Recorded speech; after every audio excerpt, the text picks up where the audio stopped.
Today, Mike Fiddle and I are having a look at the streaming schedule for week 13. It is Saturday. That means it's streaming time. This is Fantasy Basketball International. This is Balls Deep. I hear something. It's coming from below. I think you've become mad. Almost as if something is moving below us. Act a little peculiar and you're an outsider. Perhaps you've always been mad. We nerve this program to bring you a live broadcast from the once defunct but now resurrected lost arts. Don't you feel it? Brigham. Welcome to the Balls Deep podcast, part of the Fantasy Basketball International podcast network. At Adam King 91 on Twitter is where you can find me. At Fiddle's Picks is where you can find my co-host, Mike Fiddle. Mike, good afternoon. How are you? I'm good, my friend. How are you? Good. It's been a hectic morning already. I feel like I've done too much already today, and it's only 8 o'clock in the morning. So it was. What does your shirt say? You want a? Oh, it's a Hang on, let me stand up. So it's a Seinfeld shirt. You want? Yeah. Yep. Okay. Yep. Now I know it. Already been for a walk this morning. Done some work in the garden. Got to go do the grocery shopping.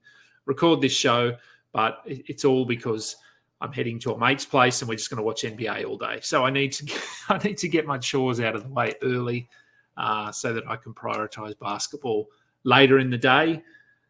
Which is good. I mean, this isn't really related to what we're talking about today, but LaMelo Ball is probably back today, which makes me very happy because I'm very high on him. I think he's an awesome player, real life and fantasy, and I've got him on one of my teams where I'm battling for a playoff spot. So I'm glad to get him back on my team.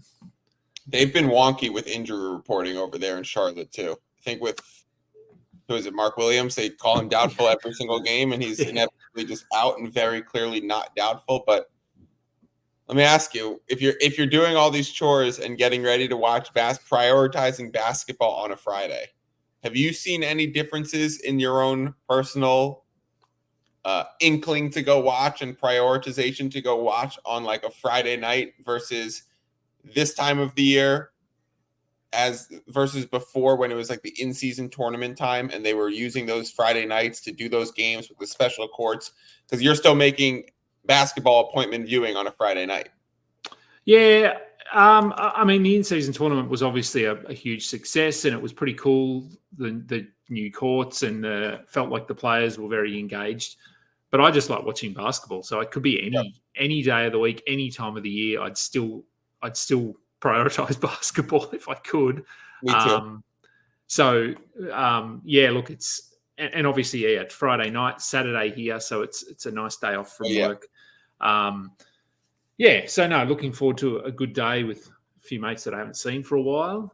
So it should be good. Now let me bring up my screen for today. So week 13. As I said, it's flown by. Fantasy playoffs are getting closer and closer. We've got I've gone with 2 high-volume days this week, Monday and Wednesday, 11 games and 10 games.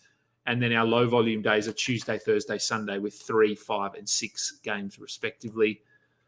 The low-volume teams, so I've only included the teams that play on 2 of those low-volume days because there's quite a few teams that have 1 game on low volume days and almost too many to sort of look at for streaming purposes. So Denver, Indiana, OKC, Phoenix, and Washington all have 2. I've included the Clippers and the Kings. They have 2 games on low volume days, but they also only have 2 games this week. So tough to prioritize a team that has only 2 games, but both of those games are on low volume days. So you would be using them more than likely. And then a few teams with 4 games. We've got Atlanta, Brooklyn, Boston, Houston, Indiana, the Lakers, Miami, New York, Oklahoma, Orlando, Philly, San Antonio, Toronto, Utah, and Washington. So I'll jump to the next slide, but any thoughts on those sort of low volume teams or what would you consider streaming someone from Sacramento or the Clippers based on the fact that they play on 2 low volume days?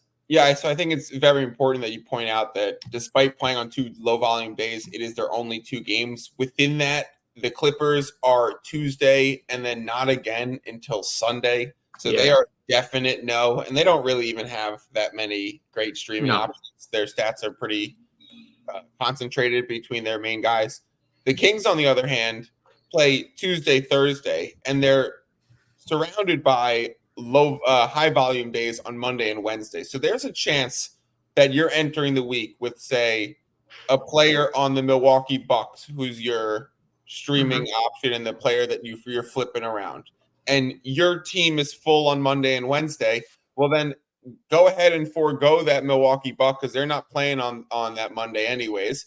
Grab a King who's playing on Tuesday, Thursday, and then turn that one spot into 2 games over the course of 2 days because you already have a full team potentially Monday and Wednesday. So this is a good week to look ahead on your schedule a little bit and see, am I really full on those days?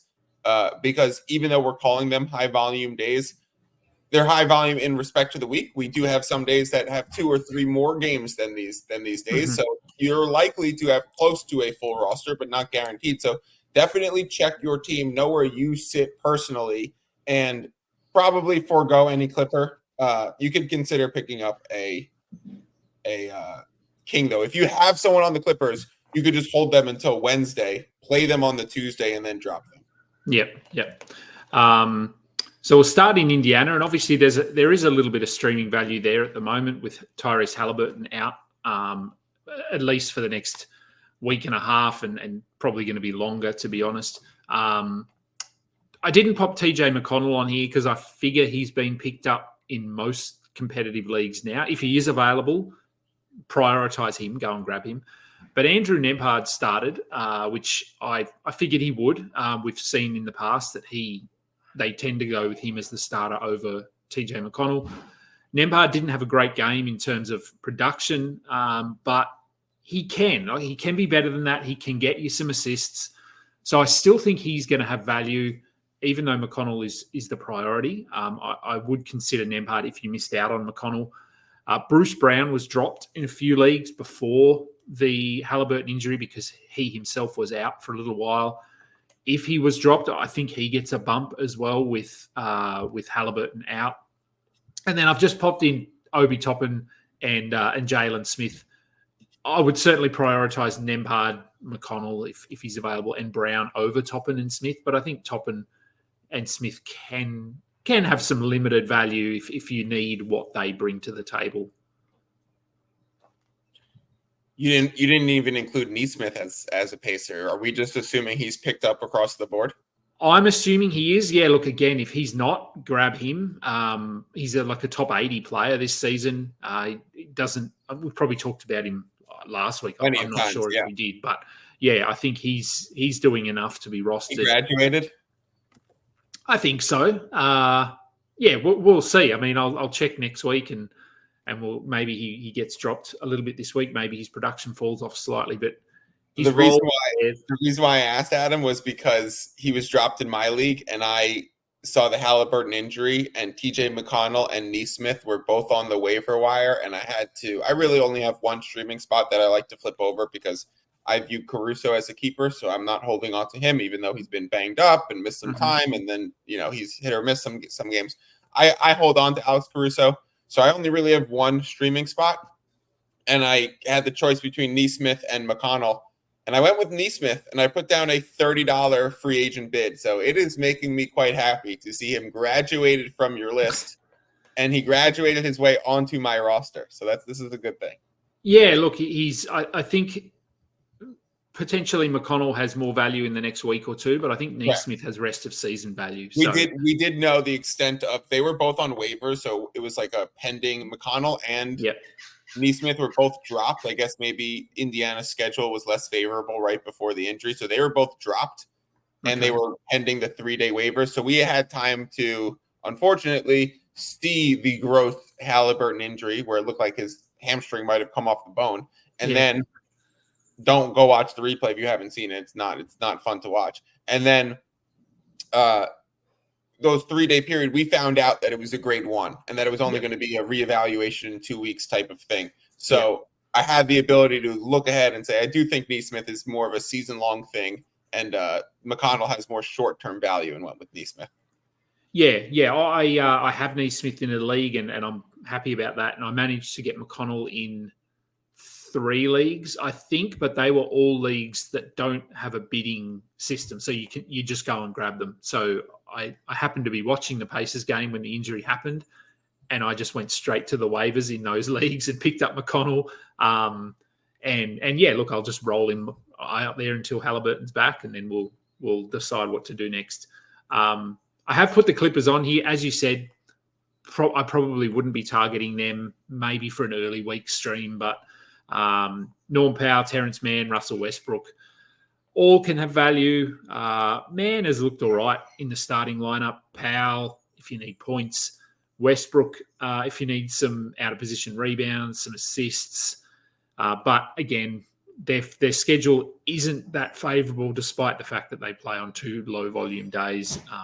Anything else to add on the Clippers there? No, I miss Westbrook's stat stuffing abilities.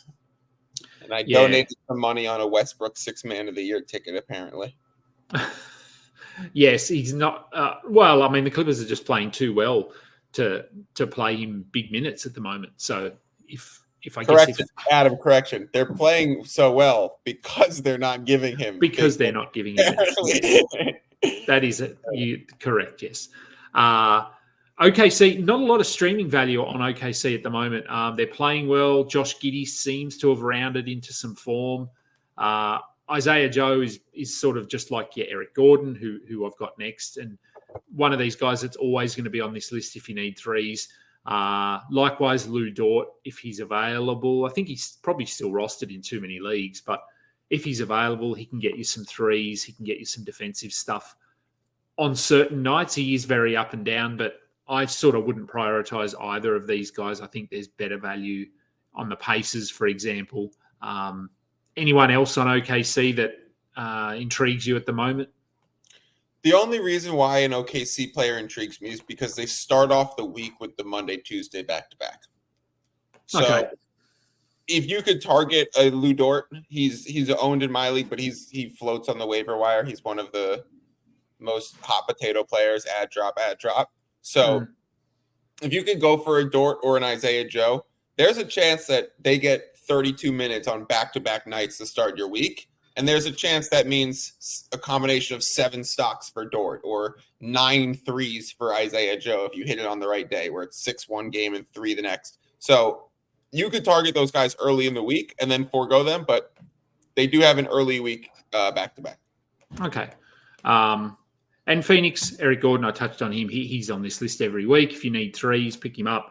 Josh Okogie, if you need some defensive stuff, he might be worth a look as well. But again, Phoenix are pretty healthy now. They're looking better. Bradley Beal is ramping up into form. So it's harder now for Gordon or Okogie to have value while they're healthy. So they're options, but I wouldn't prioritize them. Sacramento, I would have had Kevin Huerter. He went down with an injury last night, I believe.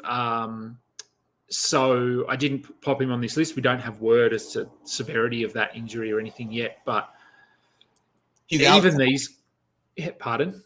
He's out tonight, confirmed. Out tonight. Okay. So, there are those trade rumors floating around with Pascal Siakam and is Huerter part of that? We don't know any of that yet, obviously, but I've put Chris Duarte just because he's really the last man standing.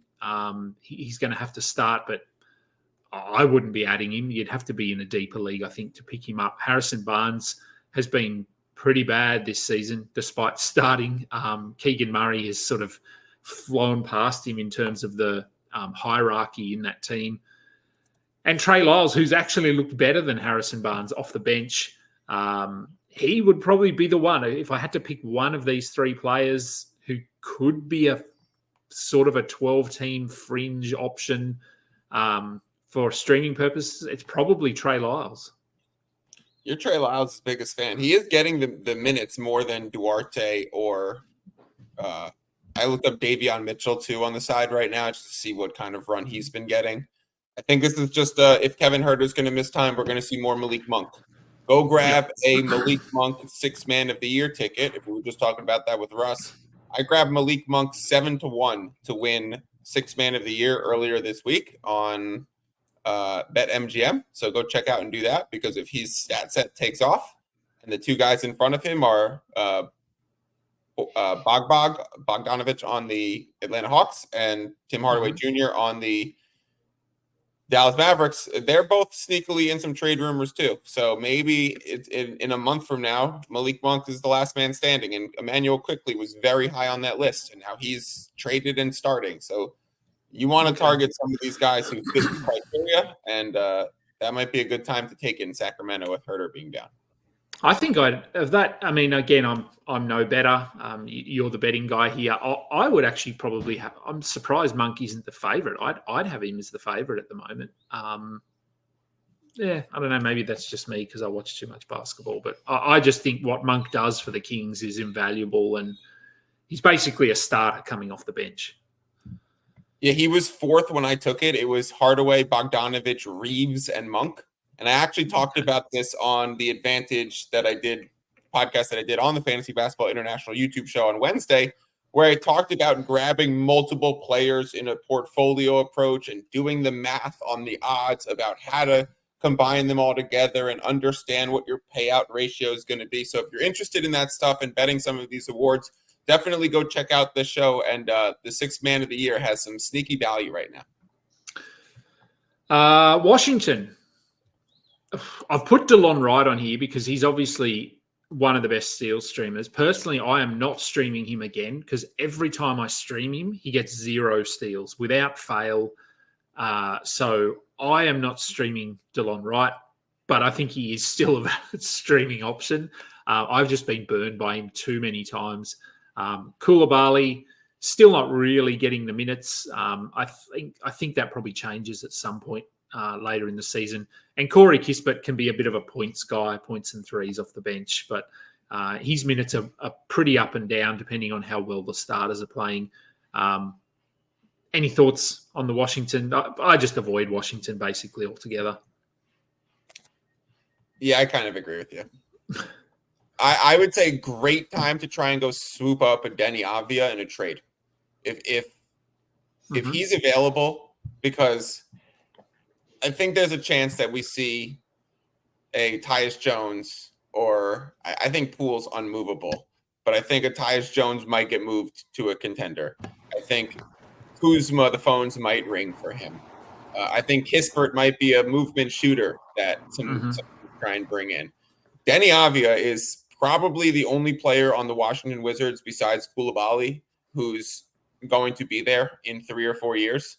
So talk about silly season coming soon, start of January. Sneaky buy low. No, it's not really buy low. You'd have to pay for it because he's been great. But he's going to sustain and maybe even get better. Okay. Yep. He has been quietly really good this year, which is what we were hoping for coming into the season. He reminds me of Joe Ingles when Ingles was good and on the Jazz. So Joe Ingles isn't good anymore. Is that what you're saying? I've got him on my list here. He's coming up. I've had 4 back surgeries, and even I could blow by Joe Ingles at this point. Yeah, speed is not a strength. If NBA players had those bars down the bottom for each of them on power, strength, speed, Joe Ingles' speed bar would probably be in the negative because he is not a quick player. But look, I mean, the career he's had is pretty incredible given his lack of athletic ability, and he's. Well, he used to have it. He used to be one of those guys who, and a little off topic, but I think is he an Australian guy too? He is, yes. Okay, so we do this once a show where we talk about Duop Reith and Andrew Bogut and all the Australian players. So here's our time to talk about Joe Ingles. He was always a very good defender because he could use his body. He had good footwork. He was never scared of anybody. And then on offense, he was always a surprisingly good passer and facilitator in addition to being a good shooter. So carved out an incredible career. He was like, I mean, but when they used to call people like so-and-so stoppers, like Joe Ingles got the name your player in the West stoppers, like Joe Ingles will be on him in the playoffs. Yeah, and where, I mean, here in Australia, obviously, we always have one eye on our national team and who's coming through the ranks. And Joe Ingles, along with Paddy Mills, has obviously been sort of at the core of our team for the last decade. And watching him in the World Cup, what was that, 6 months ago? No, not even that, 4 months ago. He looked washed. Like, honestly, he looked like he was done. He came back off that ACL injury last year, didn't look very good. He looked slow in the World Cup. I mean, he was still getting minutes just because of who he is, and you sort of need him out there for his leadership. But we were sort of, a lot of me and my mates, we talk about this when it's relevant. So obviously during the World Cup, we were talking about what does our Olympic team look like, and Ingles was sort of, we were a bit undecided. And after watching him this year, though, I think he's obviously coming off an injury now, but he's looked good again. I think Orlando playing with those young guys has sort of reinvigorated him. He's come out and said he wants to be on our Olympic team. So, again, off topic, but from an Australian point of view, it's been really encouraging to see him turn things around after it did look like he was sort of done at that elite level. He's definitely easy to root for. And I'd say, bringing this back to NBA, the players on his old Jazz team have all kind of had that resurgent year. So Joe's doing great again in Orlando. Donovan Mitchell's coming on incredibly strong for the Cavs right now. Rudy Gobert is locked in Defensive Player of the Year, talking about betting on awards. He's like minus 150 already. So all those Jazz guys still doing it. And they used to be the standard number one seed, but we could talk some Brooklyn Nets. Yeah, we can. And look, even Bojan Bogdanovic has had moments for Detroit. Detroit haven't had a lot of moments as a team, but he's been okay. Brooklyn, so coming off this week, obviously they only had one game in Paris, so a few guys have probably been dropped in terms of Brooklyn, the depth chart. Cam Thomas, Dorian Finney-Smith, Royce O'Neal, Dennis Smith Jr. and Lonnie Walker. If you can pick any of these guys on the right night, they can all have value. If I had to prioritize one here, I like Dennis Smith Jr. I just think his assists, his steals, out of position rebounds, I just think he brings a little bit to the table that the others don't. Cam Thomas, if you need points. Lonnie Walker, if you need points. Finney-Smith and O'Neal, I mean, we know who they are. They're sort of a bit of everything, but they tend to alternate. What are your thoughts on Brooklyn for this week? Definitely agree. It's Dennis Smith Jr. that you have to target. He's taking Dinwiddie's minutes to close games. Yep. So is there a chance that he becomes a starter? Is there a chance Dinwiddie gets moved? Is there a chance, he keeps this up all, getting 28 plus minutes all season and he's just rosterable? Like 10 assists the last game. Prior to that, 7 assists and 12 rebounds. When you talk about the out of position rebounds, multiple stocks in every game. So Dennis Smith Jr. sneakily coming on very strong in the exact time where Dinwiddie is very, very much struggling. Yeah, Dinwiddie's been disappointing. I'm holding him in a couple of leagues, and they played yesterday in Paris. And Dinwiddie was terrible, but he was sick coming into the game. So I'm sort of giving him a pass on that just because I think he and Dorian Finney-Smith were both under the weather. So, I am giving him a pass, but I can certainly see, as you said, Dennis Smith has been playing over Dinwiddie. He closed over him in the game before that. Top 120 player over the last 2 weeks in 22 minutes a night. If he can get up to 26, 27 minutes, he's a top 80, top 90 player. So could become must roster at some point. Boston, there's never much to talk about in Boston. Al Horford, if Porzingis sits, and he's been sort of a little bit banged up the last couple of weeks. He's missed a couple of games. Last night's game must have been frustrating from a betting perspective with Boston resting their starters in the second half. I mean, I don't know if that happens. Does that affect betting? Like, do they refund money or anything when that happens? Can I go on a little rant here? You can go on a rant. If you bet on the Boston Celtics last night, coming off the second leg of a back-to-back and going on the road, missing Al Horford, who has historically been such a key piece for them playing against Giannis, and you're going to go and back the Celtics after playing not only the second game in 2 nights, but the Minnesota Timberwolves at that. So they're dealing with physicality and defensive length in back-to-back games. Everyone and their mom was on the Celtics in that spot. I was like, this is the clearest day. Don't bet it. Stay away. The Bucks are struggling, and I wasn't saying go back the Bucks, but that was as clear of a stay away as I've ever seen. And the results panned out. And then I go on Twitter, and everyone's asking for refunds on their prop bets because of a blowout. Like, welcome to the NBA in January, guys. There are going to be blowouts. I actually also spoke about this recently on the podcast. In this month, less volume of bets, less exposure on my bets because it starts to get wonky right now. There's trade rumors. There's random rest nights. There's this lull between before the, like, in the NFL playoffs and before the NBA All-Star game. This is the doldrums of the NBA season. These are the winter months to get through before we start ramping back up for the playoffs. So we came out of the gates and tried to establish ourselves as a team. Now we're like not pedal to the metal here. And then we'll do that again in February, March. You got to know the bell curve of NBA betting and know backing favorites or backing like the public team in the month of January is very dangerous.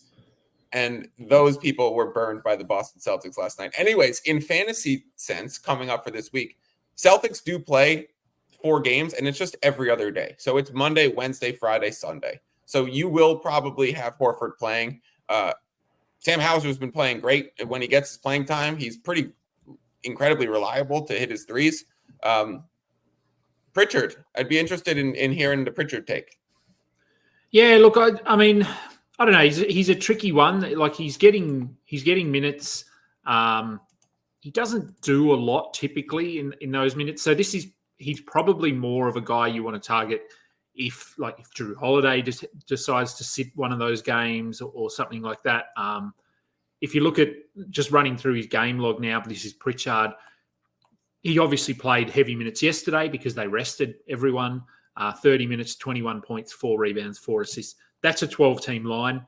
Game before, he was at 16 minutes with 3 points and basically nothing else. So he's very up and down, and I'd probably only consider picking him up, like I said, if Drew Holiday is going to miss or even if anyone's going to miss, he's sort of that guy that can step in and they can shuffle that starting lineup around a little bit and get Pritchard in. So even if like Jaylen Brown was to miss a game, they might move things around and get Pritchard in. So yeah, not a priority. No one on Boston is a priority for me. So, but on to the next team, Houston. Cam Whitmore might be a priority. Yep. He's coming off a career-high 33 minutes. Have they figured out that they need to give him more minutes? I don't know. This is obviously related to the Tari Eason injury, the Dylan Brooks injury, but neither of those guys sound like they're going to be back in the next game or two. So Whitmore's is a little bit of a risk because the sample size we've got is incredibly small. But even prior to his last game, he'd been playing sort of 18, 16 minutes, but was scoring double digits. He'll get you 12, 14 points. He'll get you some other stuff, bit of defensive stuff. So if they are confident in him now and they're going to start rolling him out upwards of 25 minutes a night until Eason and until Brooks are back, I think I'd be going and grabbing him even in 12-team leagues. So the Houston Rockets this year, to everyone's surprise, have struggled offensively and have succeeded defensively. We knew with Ime they would become a defensive team, but we didn't expect it to happen this quickly where they're one of the best teams at points against and one of the worst teams at scoring the basketball. You look at what Cam Whitmore's doing in the G League when he's not in the NBA, 26 points a game, scoring the ball at will, and within that, shooting 39% from three. And now I know the speed of the game changes, but the ability to space the floor and be a respected shooter, he's proving his ability to do that, and that will keep him in the NBA and on the floor. So he fits what this team starts to need. So maybe he is going to get more time because he's adding an element that they're missing. Yeah, I've been really impressed with him. Jeff Green, we know who Jeff Green is. If you need a center for whatever reason, give him a look. But I mean, he doesn't do a lot. His upside's pretty low. The Lakers, a few names on here that are always here. Cam Reddish, I feel like he's always on this list. Taurean Prince, if he's available, his minutes have been really consistent. Production's a little bit up and down. I've put Christian Wood on here. He was out of the rotation last night, but prior to that, he'd been in the rotation over Jackson Hayes, playing meaningful minutes. I wouldn't say significant minutes, but he'd been doing enough to pop up on the radar.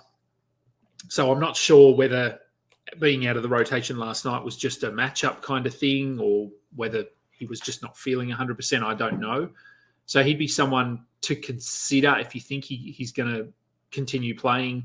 D'Angelo Russell may have been dropped in a few leagues. He's been pretty bad. I think I've sort of been mentioning him as a drop candidate. So if he was dropped, maybe you stream him in and he gets hot.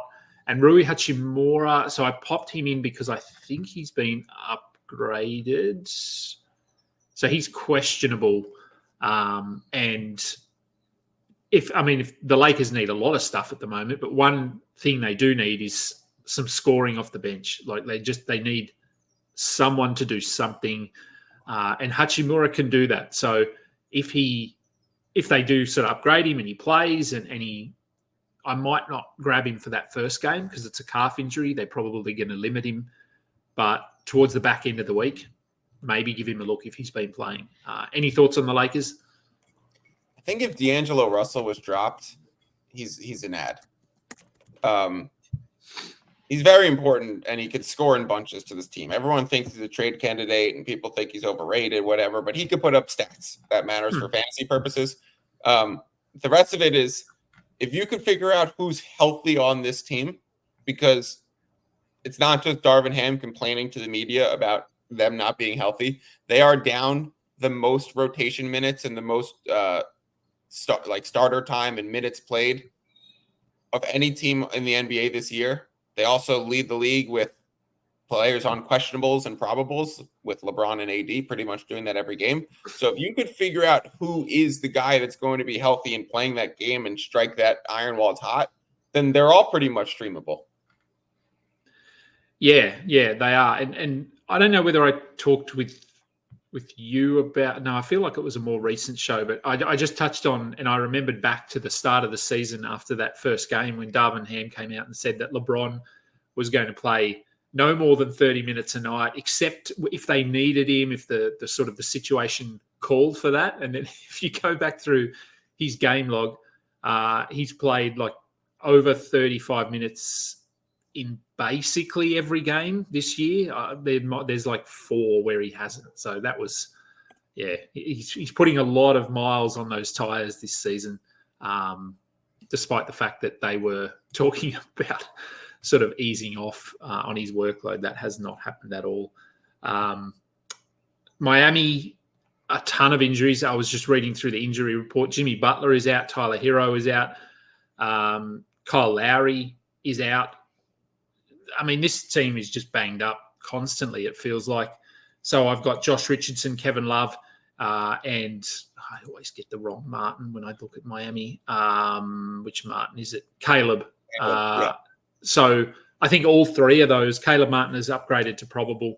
I would consider all 3 of those almost priority because of the fact that the Heat only have Jaquez Jr., Bam Adebayo, Duncan Robinson, like that. It's sort of their core at the moment. So I think the Heat make for some really good targets, assuming those injuries carry through to next week, of course.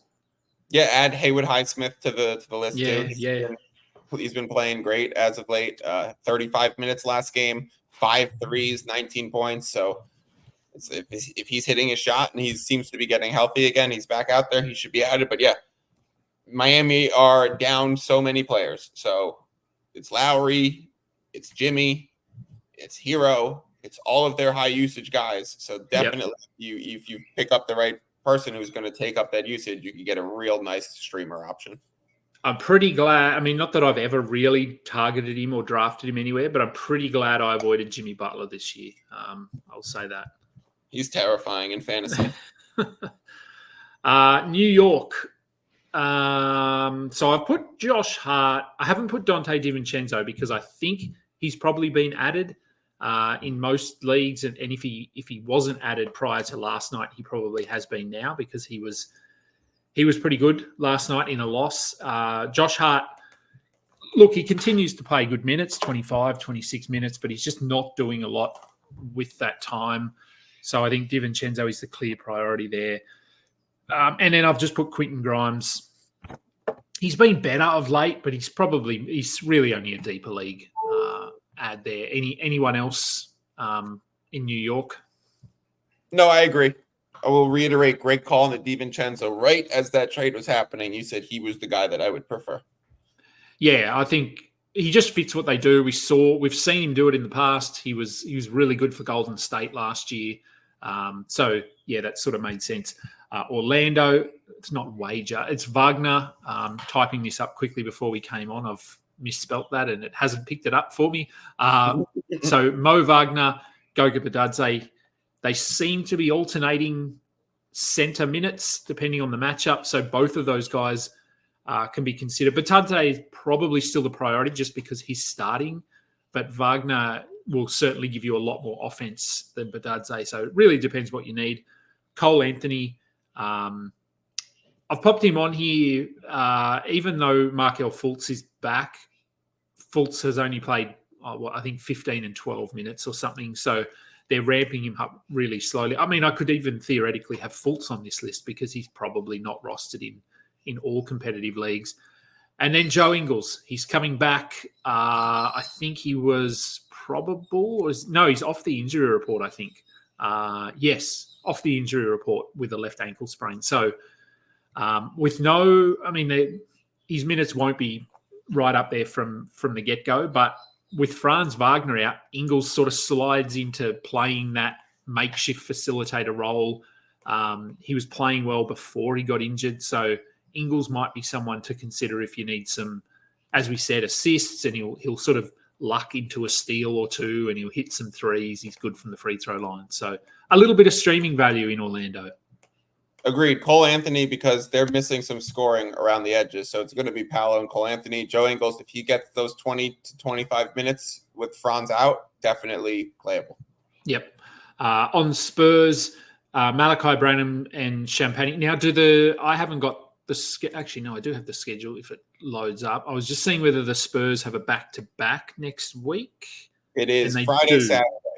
They do. So, I mean, we're going to see whether, because they're on a back-to-back now. I think they play tonight and tomorrow night.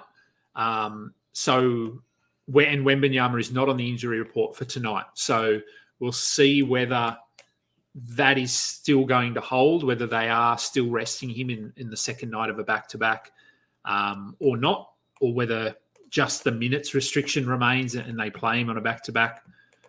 That impacts streaming because if he's not there, other people have got to do other stuff. But based on him being healthy and playing, there's probably not a lot there outside of Branham and Champagny. Yeah, I would say, Zach Collins is out right now, so he might be dropped given his recent stuff. You might want to add him and stash him, especially, I don't know if he's going to come back at all no, he's out indefinitely. He won't be back for the Wembanyama back-to-back. Spurs are playing great basketball right now, so whether or not you're streaming them, go watch them. I will be very likely betting the Spurs plus 7.5 against the Hawks on Martin Luther King Monday coming up. They have looked a lot better. I don't think it's a coincidence that Trey Jones coming back into the starting lineup has made them look better because he's an actual point guard. whether he's their point guard of the future, I don't think he is, and I think they've made that clear because they didn't start him from day one. But they've looked a lot better with him running the show. Sohan has looked better not running the show, so he's looked better just playing in his normal position as a forward, sort of point forward who can handle the ball a bit. Devin Vassell has been incredible the last 2 weeks. I think he's a top 20 player or something. So, yeah, they're certainly looking a lot better and more enjoyable to watch, at least, than they were to open the season. Toronto, Gary Trent, he sort of falls into that category of Eric Gordon and Malik Beasley and these 3-point guys. Now, Jakob Poeltl is going to be out this week. Chris Boucher, a lot of people ran and got Chris Boucher, and I couldn't avoid him any more than I already do. Like I just don't see him as a guy that can play meaningful minutes. If you watch him on the court, defensively, he's a liability. I think I saw him. He had 3 turnovers on 3 consecutive possessions in one game. So, and obviously the fact that they've opted to start Thad Young at center, who basically hasn't played all year and is about 40 years old. I think that tells you everything you need to know about how they view Boucher long term. But Thad Young, I think he's worth a grab. What do you think? I grabbed Boucher. I got egg on my face. It was not just Nick Nurse that doesn't trust him. So it's a young, new development coach that's coming in. Yeah. Doesn't trust him. So, okay. I think we have some answers there. Thad Young. I mean, yeah, Poeltl's going to be out. You got some wiggle room there, but it's gross. But that one reminds me of like the Kelly Olynyk situation in Utah. Yeah, it is gross. Thad Young, look, we know what he can do. We've seen him do it in the past. He'll get you defensive stuff. He gets rebounds. He's pretty efficient because he only shoots like 5 or 6 shots a game. He can be sneaky in assists. So if you remember back sort of 3 years maybe when he was with Chicago, and this assist upside came out of nowhere, and he was getting 8-10 assists. So that he has that element to his game. So I think if he's going to start and he's going to play 24, 26, 28 minutes, he's probably worth grabbing if you don't need points because he's fresh. He hasn't done a lot this year, so he's well rested. He might already be sore. But the Raptors are playing so fast right now that they're going to put up a stat set, especially going more 5 out, more small ball, more quickly running the point. They're going to put up more stats than their season suggests. Where is Thad Young? Where is he even on there? I can't even see him. Oh, there he is. He's already in the center. I'm just pulling up his game log because he's not going to – if you do pick him up, don't sort of look at the game log and then be disappointed that he only played 23 minutes or 24 because he just can't play 30 minutes or 32 minutes, especially at the pace that they run. But if you look at the last 2 games, he had 29 and 23 minutes, 5 steals, a block, 7 assists, 9 rebounds, 18 points, and shot, really good. I don't know, like 65% or something. So exactly what you picked him up for. In Utah, Simone Fontecchio, he's a bit like Lou Dort. He's probably dropped and added a lot. But his role seems fairly secure. They seem to be comfortable with him in the starting lineup. Kelly Olynyk, who I still think can be rostered in 12-team leagues if you can use him as a bit of a stash kind of guy, because he's only playing 18 to 20 minutes a night, which is barely enough for 12-team value. And Chris Dunn has been pretty good the last little bit. Won't score, but he'll get you some rebounds. He's a good shot blocker from the guard position. He gets some assists. He's not playing typical starters minutes, but he's doing enough, I think. And it doesn't appear as though they're ready to hand the keys back to Keontae George just yet. Agreed. I would throw Agbaji on the list as well. I know he's not getting enough minutes yet, but I do think it's going to come a time where he's getting 28 plus in Utah. They're playing great now that they're healthy. So everyone, they are. I think I was listening to a podcast this morning, and I think they're maybe 12-4 in their last 16 games, something like that. so no, they're looking good, which is only good for fantasy. It'll be interesting to see, because I think a month ago we were sort of seeing them as a team that might shake things up and look to trade Larry Markkinen or whatever it might be, but they're playing well now. So I don't know where their mindset is right now, and where because Kelly Olynyk is the guy I'd like to see traded, but he plays an important role for them off the bench, and if they're looking to win, they probably need to keep him around. So any final thoughts before I let you bounce out of here? No, I just think we're going to see some weird injury reports over the next week or two. This is the time of the year. So be aware, be checking it, stay ready, prioritize games and schedule. A lot of what we cued in on today was who has multiple games on low volume, who plays back-to-backs. Those are things very much to be aware of in this part of the year. And also, if you can try and snag someone that you foresee season-long value with. So if you see someone like Dennis Smith Jr. taking over for Dinwiddie and it's sticking, and you have an inkling that it might go that way, then grab that and play into that direction and try and hold them. Yeah, absolutely. It's a tricky time of year, because I think, as you said, a lot of people aren't aware. Like, you think of fantasy and you think of the silly season, which comes in sort of March, when we're seeing weird rotations and phantom injuries and that sort of thing. But this time now is a little bit tricky to navigate, as we saw last night with Boston. So yeah, just keeping an eye on the schedule and waiver wires.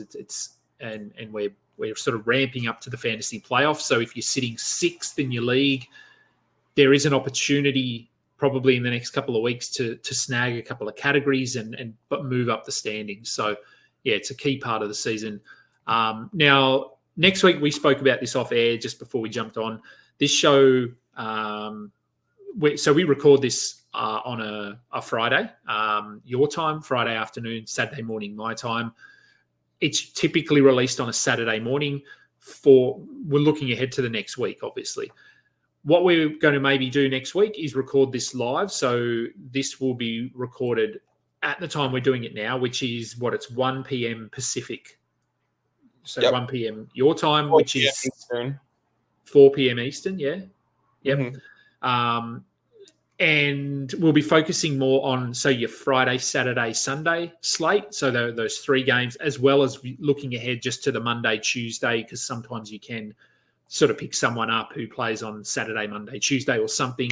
So that might be the plan next week, is to go live and just see, take some viewer questions. I have a feeling we're going to broadcast it on Twitter as well.